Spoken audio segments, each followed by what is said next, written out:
कौनो जोड़ बा, बाकी चेहरा ई बेजोर बा। ए हो तोहर होठवा लाल बा, चूमे खातिर मन बेहाल बा। तोहर होठवा लाल बा, चूमे खातिर मन बेहाल बा।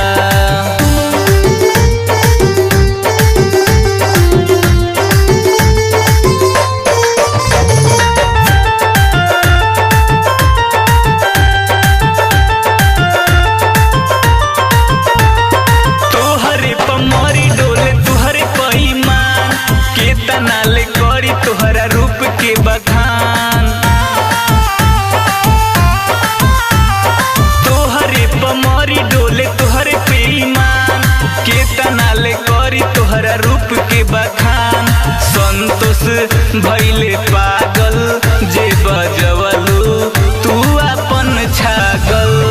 चुनू भइले पागल जे बजवलू तू अपन छागल। होठवा लाल बा, चूमे खातिर मन बेहाल बा।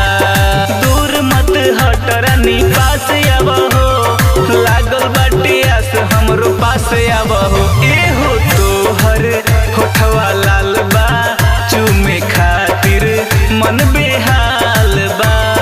तोहर होठवा लाल बा, चूमे खातिर मन बेहाल बा। Mega recording studio